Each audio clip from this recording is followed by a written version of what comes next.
Canada. This is Mike C. Hey guys, just wanted to do a quick live video. Got one releasing about the new extended base chassis wiring warranty. Fantastic. So anyways, I am going to take you guys outside and show you a new 367 high hood quad logger that just arrived.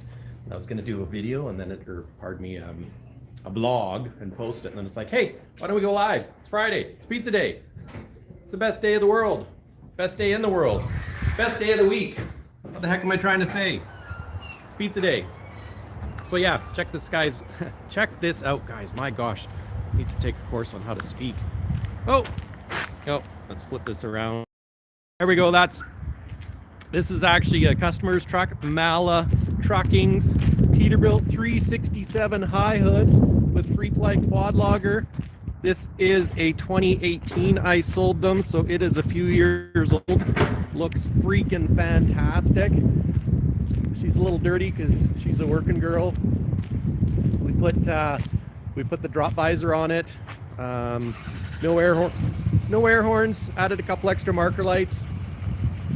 Got the bull horns, or if you don't call them bull horns, you can call them hockey sticks. But absolute workhorse. And right behind it is the new 367 high hood with the free flight quad logger trailer. Look at this. It's melting. It's melting. So happy. I'm not a big fan of winter, but this is an absolute beautiful rig out. Look at that. Single stack. Some guys don't like the fact that it doesn't have the stack on the driver's side, but the customer that I ordered this for, he, you know what, the stack adds weight, doesn't add any value being that it's non-functional. So this truck is lightweight, even though it doesn't look light or skinny for that matter, and hauls, oh gosh, it's slushy here, and hauls a great payload. So, and it's still a freaking awesome looking truck. Bad ass. I think you could say ass on YouTube without getting in trouble, so let's hope so. It's got the 7-inch shorty stack, you know, and it really doesn't even look that bad with the shorty stack. Just love it. Look.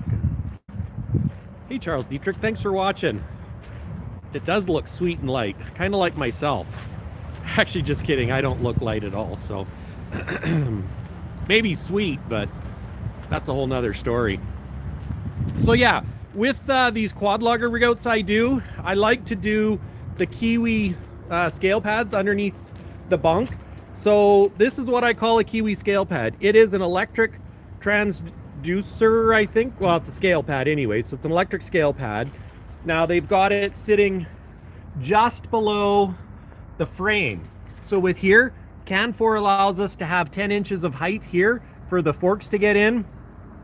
So we've got it exactly to maximize load space. Because at the end of the day, if you can get another 2 inches to get another log on, that's what we want. We've got a false bunk here, which helps protect everything under here. So if you have a log hanging down, it'll sit on the false bunk. But if you ever hear me refer to Kiwi pads, that's what I'm referring to. So Free Flight does a really nice job with the rig outs. And this truck, it does have New Way suspension. Mike Balsam. Send message. Let's say on phone, we'll have to call you back. I'm on phone because we're live with YouTube.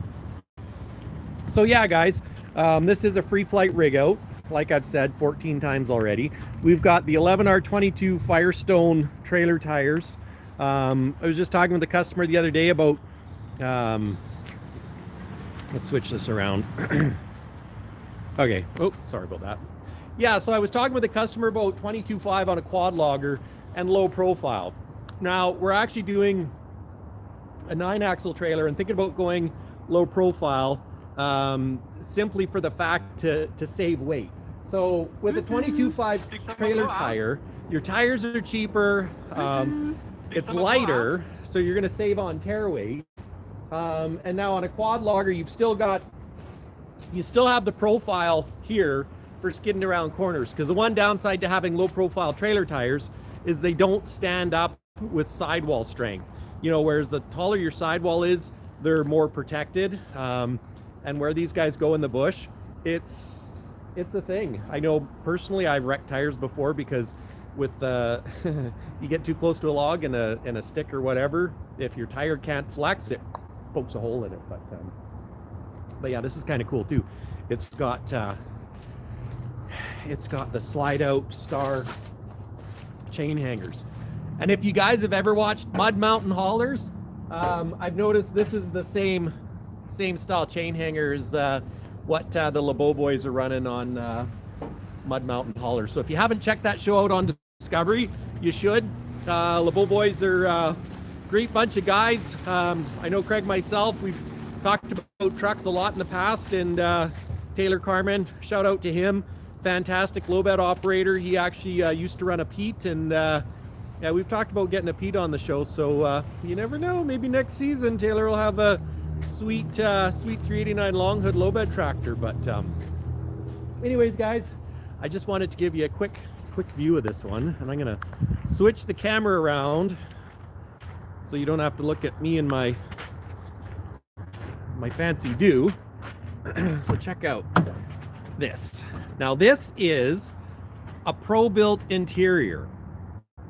So this is what I call, well, it isn't what I call, it's what it is, a value spec. So the door panels are just solid plastic. They're fairly simple, nothing too fancy, but they are, you know, still a decent door panel. We've got our mat pocket here. Now this one, the truck is dirty because it just did come from rig out. We've got the Sears Atlas seats. This is the skirt, so that'll get folded down. I'm gonna get in a Pete, so let's let some air out of this bad boy. Back up a little bit, peel off this dirty seat cover. Look at that. That is the Sears Atlas seat. Try and get back so you guys can see it better. I really like this seat. One of the things I like best about this seat, it's on a pedestal, so you can pull that pedestal off, set it on the floor. If you're a guy that likes to run with your seat low. And now this one is, like I say, our Peterbilt interior. So it is our most affordable option. But look at this dash. Even though this is our base model dash, it looks freaking awesome because you've got the black down here, the black up here. I should have added 3 more gauges there, but even without those, it looks really good. And then up here, as compared to the Platinum, it doesn't have the cabinet doors, but it does have the bungee. And if you look at the headliner, it doesn't have the vinyl insert, but it still has a, I don't know what you'd call it, kind of like a beauty ring. So you're absolutely missing nothing. Behind the seats, we've got a full 10 inches. And this is actually a winter front and a bug screen. So look at how much room there is. And that goes right to the floor. So yeah, all the room in the world. There's the readout box for the electric scales on the rig out. And I don't have the key here, so I can't turn it on. But look at that. That's not a very good picture, Mike. Back up a little bit. You know, for the base interior, it looks great. And those door panels, I don't know. Tell me what you guys think. What do you think of those door panels? I actually don't mind them at all. You know, we've still got power windows, still got power locks. I don't have power mirrors on this one. I do have mirror heat. And like I was saying in the last video, a lot of customers are finding that they like the standard West Coast mirror, even if it's not power. And this one we'll probably put we do some custom made wide load mirror arms, because as you can see when you look in the mirror, you're staring at your bunk. So when I talk about 9.6 rigging, that's what I'm talking about. But an absolute fantastic spec. Like, you know what, the Peterbilt 367 high hood has truly been a game changer for Peterbilt. You know, back in the 80s when we were logging and trucking, Peterbilt wasn't a real big logger, at least in this neck of the woods. Like, you know, a lot of you probably know that T.A. Peterman that started Peterbilt, he was a logger, and the reason why he started Peterbilt was because they were actually booming logs down the river, and he needed a more efficient way to get his logs to the mill. So he was actually buying military surplus trucks and converting them to be log trucks. So he started out converting trucks to be log trucks. Then he started building his own truck, and that's where Peterbilt started. Peterbilt was started by a logger. You know, and back in the '80s, I didn't. You know, we did a lot of Kenworths and that for logging, and the only difference that a Peterbilt back in the '80s had versus a Kenworth is your front spring hanger was cast aluminum rather than cast steel. So if you really beat on it, and I mean beat on it, which let's face it, that's what we do up here in the north. We test our equipment. You could break that front spring hanger. And I mean, that's what I remember from being a kid. Like, I mean, I was probably, what would I have been in '84, like 14 or something like that, but or '81. Well, I was born in '72, so in '82 I would have been 10. So there you go. But now the Peterbilt product is tougher than it's ever been, more robust than it's ever been, and with the high hood, nobody makes a setback high hood like a Peterbilt. Kenworth doesn't make a high hood anymore. They dropped the T800 high hood, which was a mistake on their part, in my opinion. And I'm okay with that because, you know what, we have the Peterbilt high hood. So you got the biggest rad. It's like 1,600 square inches. Absolutely fantastic as far as cooling capacity. I've got a customer that just ordered a truck, and he's like, you know what, Mike, I want the high hood because that extra cooling capacity, I can tell by how much less my fan runs. And we're still making a light truck. Of note, that customer, with his current truck, pulling a 9-axle into Dunkley Lumber, he is the #1 truck for tear weight. He's hauling a 49,000 kilogram net load every day, every trip into Dunkley Lumber. There's a major fleet in town. They went with Freightliners, went light. They took load pipes off. They don't even load their trailers to try and save weight. His truck beats those trucks because electric scales, a Peterbilt truck, keeping it light, but keeping it light, but only where it matters. So things like aluminum air tanks, aluminum cab, you know, well, he actually runs 2 stacks because he's like, you know what, Mike, I'm going to save weight. We're going to make money, but there's some things that I will not deviate from, and that's dual stacks. So yeah, two stacks, you got to have it. Centrifuge drums saves weight. You don't see it. Aluminum air tanks, something you don't think about, but you save like, I think it's 100 pounds or something like that just from air tanks, and they do the job exactly the same as steel air tanks. But you know what? You can only make so much money with a truck. So sometimes the difference between making a profit and just making it is keeping what you've already got. So anyways, that's my 2 cents. And the Peterbilt truck, like in our neck of the woods, we're changing the course of history here. So Peterbilt's turning into the top dog, and I got to hand it to the Peterbilt engineers for doing that. You know, and things like our extended base chassis wiring warranty we can get. Anybody that's concerned about wiring, and wiring is a major issue nowadays with all the electronics. With that new extended base chassis wiring, I just quoted a customer, 6 years, 480,000 kilometers. So that's 6 years, keep in mind, to have your wiring covered was 2,000 Canadian dollars, like 220, was it 2,100? It was 2,000 and change, but it was small change, like not 28, it was like 21. And so that's 6 years to have your hey, afternoon, Devin. 6 years to have your wiring covered, and that's all your wiring. So anything that's chassis wiring, so your engine wiring, DPF wiring, DPF, DEF, ABS, electrical gauges, tail light wiring. You know, it won't cover. I don't think it covers like green rot or whatever. Well, I don't know. It covers your warranty. So I mean, if it covers your warranty, it covers your wiring for warranty. So 6 years, that's a game changer, and that just shows how much faith Peterbilt has in their product. And you know, I hear a lot of customers like, yeah, you know, I got a Kenworth and I got all these wiring issues and it's the same stuff, and it's like, no, it's not the same stuff. Yes, it is the same. Yes, the engineers for Peterbilt and Kenworth are some of the same guys, and you'll see a lot of similarities. Touched on it in my last video, like with radiators and parts, but there are still proprietary things. So there's some proprietary things that we can't get that Kenworth has right now, and there's proprietary things that they can't get that we have, which is a kick-ass wiring harness and system. So you know what? These are things you gotta look at when buying your next truck. And you know, wherever you are at in the world, you know, we're all brothers in this. So whether you're in Canada and Texas, I mean, shoot, look at what the guys in Texas have had to deal with. And you know, like I say, it's one thing up here when we're used to it, and down there when you're not used to it, and you don't have winter fuel, and you don't have, you know, the infrastructure, and you have cities with like millions of people. Where, you know, Prince George, I think our population's like 80,000. So you know, it's a whole bunch different to be on a winter road like that than it is here. But anyways, off topic.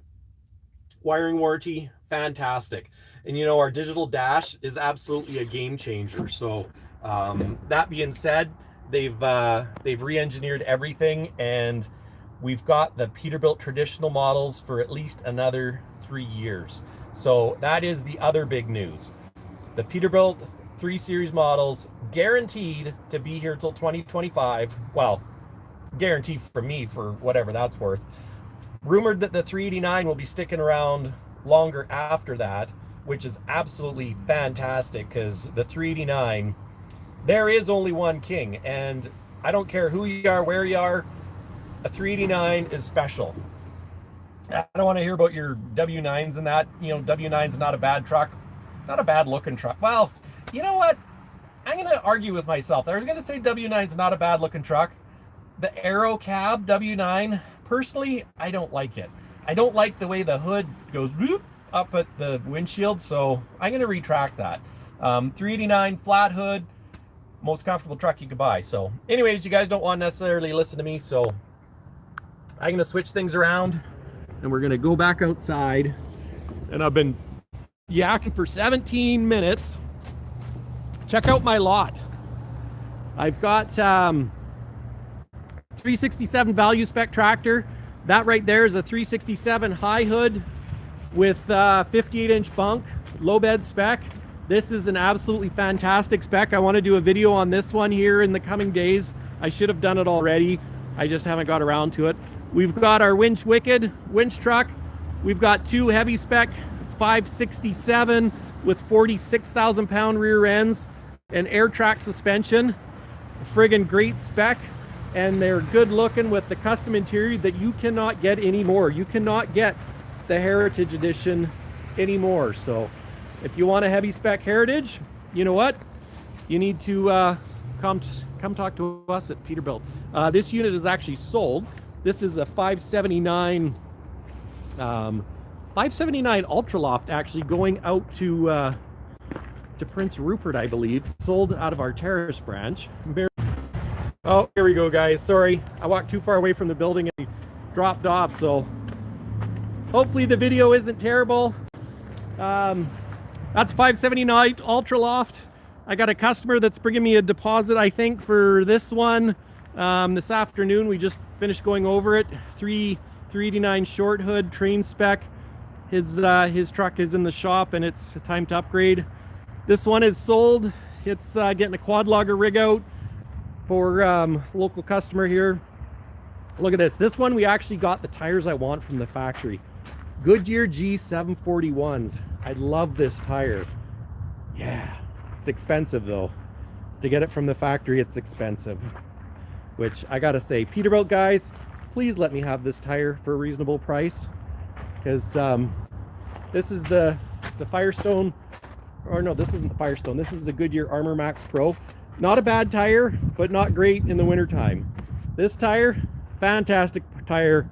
Friggin' one of the best in the wintertime. This truck is sold as well. This is the crane truck. So this one is going to be getting, it's official, it's going to be getting a Palfinger, what the heck size is it? It might have been an 80-ton crane that's going on this one. So we're going to get it set up. We've got our used Western Star here. Matty, Mad Dog Oliver, he's got a customer coming tomorrow to take a look at this one. And How much worse is a tire wear on a tri-drive over drop axle? You know, honestly, I don't know. I don't think it would be any worse than a drop axle, because at the end of the day, it's all about skidding like this. I mean, a drop axle, of course, you can lift your axle up, which you can't do with a tri-drive, at least not legally. So I would say it would be the same when it's down, but the difference with a lift axle is you can lift it up. So that's where you're going to see the major differences. So this truck here, there's a customer bringing me a deposit this afternoon. It's 367 set forward. Now this is a model we cannot get anymore. The only way to get a set forward with this cab is to order a 389 short hood, and this fiberglass hood sadly is not available. So, and this one I put the Bridgestone L320s. Not necessarily as good in the winter, but a great crossover tire. You know, you could get them siped so that they work good in the winter, and or better anyways, but they work good. Tom Miguel. Oh, there's another customer. I'm gonna have to cut this one short. Yeah, there we go. Sorry guys. And this is the truck I just did a video of, used 567. You know, it's oh, there we go. You know, it's one of those things, it is what it is. You know, got a little bit of flack about a few things on it, but you know what, this truck has done a fantastic job, and it's not done yet. You know, and I don't know if you guys are aware of, but the MX engine has a lifespan, which means with a B10 lifespan, basically they're rating it that only 10% of the engines will fail to get to 1,000,000 miles. Whereas Cummins in Detroit has been a B50, which means they predict that 50% of the engines will fail to get this engine. They're saying 90%, which is pretty amazing. So, but yeah, so that's it. Just thought I'd do a quick live video for you guys. It's a beautiful day here in Prince George, British Columbia. The sun is trying to poke out over there, and you know what? It's the middle of March, so it's the full gamut. This morning it was snowing when I got up, and it said, my wife actually laughed because my alarm clock, you know, when it goes off, the Bixby or whatever the heck she is, she says, today's high is +7 and it's snowing. And looked out the window and it was snowing, and right now it's +7. So big summer blowout. Anyways, thanks for watching, guys. Have a great weekend. Got another quick video coming out. I was going to release it tonight, but I have some more information about the extended base wiring warranty that I need to add. So I might still get it out tonight, or maybe it'll be Saturday. But at any rate, thanks for watching, guys. Enjoy your weekend. And remember, there is only one king, and that is Peterbilt. Cheers. Bye. Peace. Oh, how do I stop this now? There we go. Yes, please.